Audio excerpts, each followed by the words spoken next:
There is always a time for everything. So this is the right time para manumpa sa kanilang katungkulan ang ating mga nanalong student council, both elementary and high school. So yung babanggitin ko, pumunta na lamang po dito sa harap. Okay po?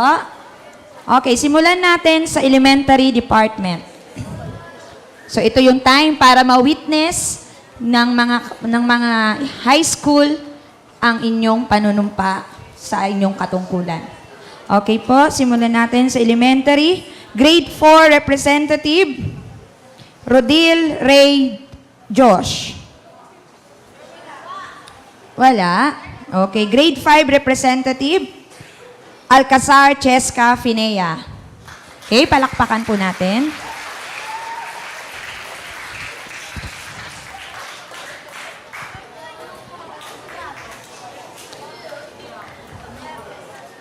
Grade 6 representative, Mendoza Rafael Christian.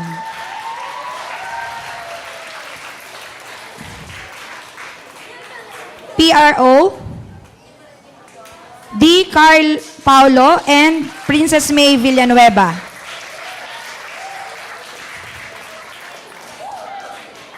Okay.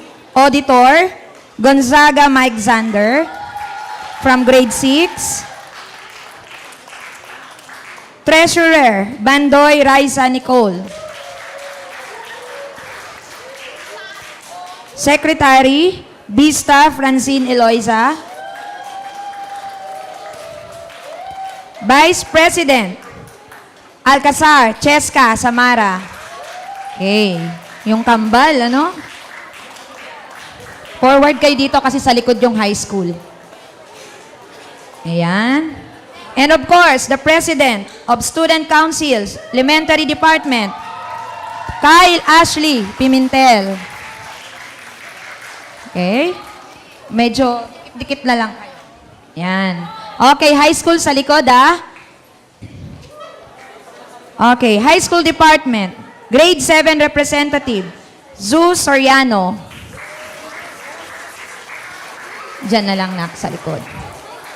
Grade 8 representative, Eliana Camacho.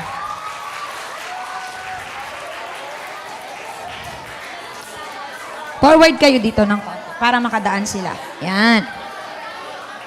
Grade 9 representative, Isel Valerie Doroy.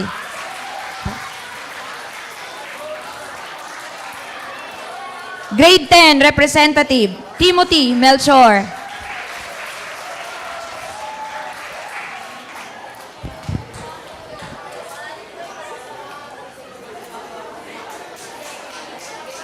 PRO, Allen Espiritu.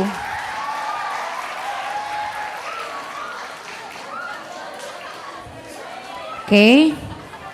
Auditor, Billy James Pia.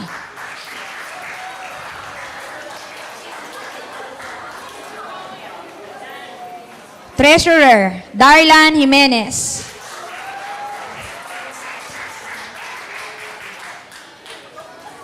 Pakibilis na lamang po. Secretary, Ricamar Santiago.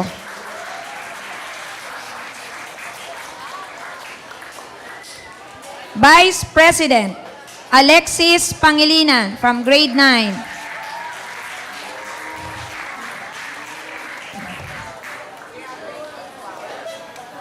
And of course, our Student Council President, High School Department, we have Mark Ronjo Garcia.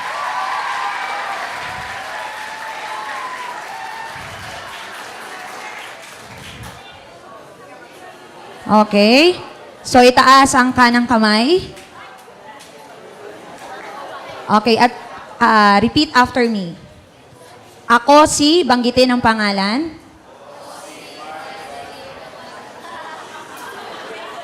Pinagtatawan. Ay, wala mang ganyan. Nahinirang sa katungkulan bilang, banggitin ang inyong katungkulan. Ay taimtim na sumusumpa. Natutuparin ko ng buong husay at katapatan sa abot ng aking makakaya ang mga pananagutan ng aking kasalukuyang posisyon at batas ng Moses Cradle Academy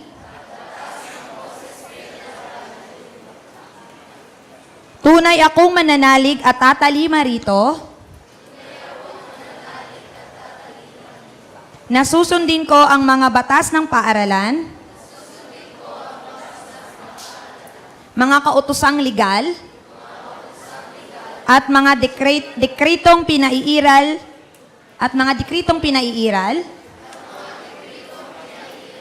na mga itinatalagang may kapangyarihan na kusa kong babaalikatin ang mga pananagutang ito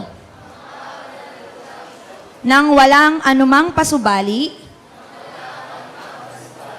o hangaring umiwas. Kasihan nawa ako ng Diyos. Okay, palakpakan po natin ang kanilang panunumpa. Yan po ang ating Student Council Officer, School Year 2016-2017. So, hinihingi ko po ang inyong paggalang sa kanila kung sakaling sila ay kakatok sa inyong kwarto at sila ay merong sasabihin sa inyo. Maraming salamat po. 1, 2, 3. Wow, thank you very much.